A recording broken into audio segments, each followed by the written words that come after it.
Hey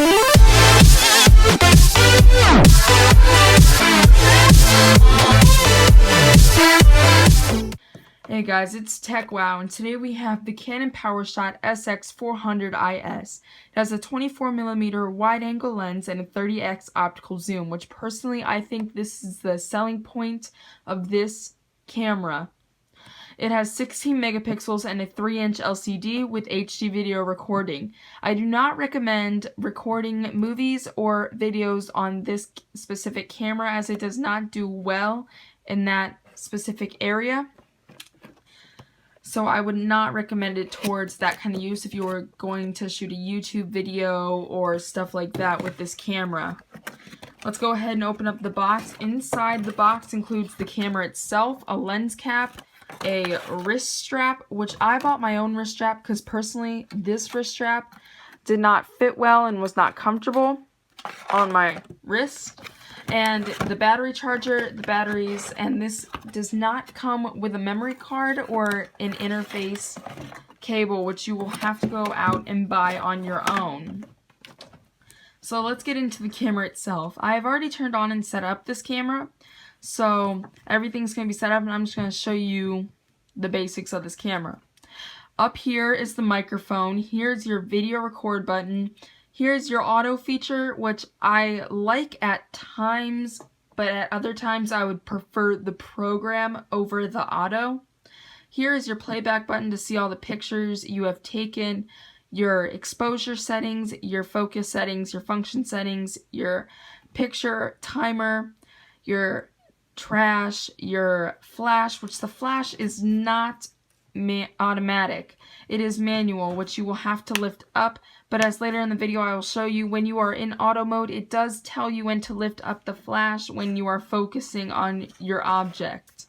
Here's the display button, and here's your menu button. So let's go ahead and turn on the camera. Up here you have your zoom settings, which this camera has a 30x optical zoom, which, as I said before, this is the main selling point of this camera. As you can see, you can get very in-depth and close shots with that. Here is your shutter button, and when you turn on the camera, you're greeted with the Canon logo. And the settings you choose and pick out are all displayed along the side. In the function settings, you have your light metering, your colors, your white balance, your ISO, which on this camera it goes up to 1600, your recording modes, which you have program, live, auto, portrait, phase self-timer, low light, fisheye, miniature, toy camera, monochrome, vivid, poster effect, snow, firework, and long shutter.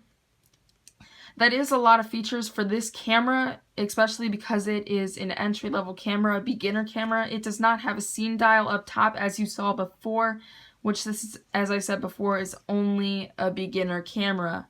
This is not a bridge DSLR camera. It is not any of that.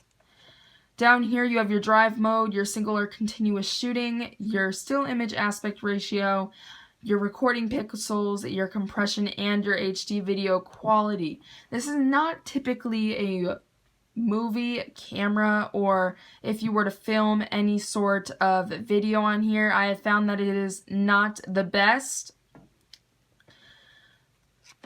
So now I'll show you how the auto works. This camera is very intelligent. It's just sometimes it does not pick up on the right things you want, the focus and all of that.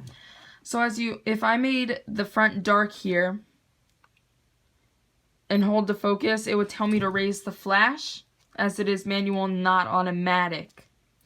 Which I think that is a downside, as I would have liked a button to push up the flash or something of that sort, where I wouldn't have to every time focus in and then push up the flash. When you're in program mode, it doesn't really tell you that you need the flash, which is kind of a problem. But other than that, I think this is a great camera. I think that it takes wonderful photos. There will be some sample photos in the description or somewhere around here. I hope you guys enjoyed this review from TechWow, and hit that subscribe button down below for more tech reviews and more.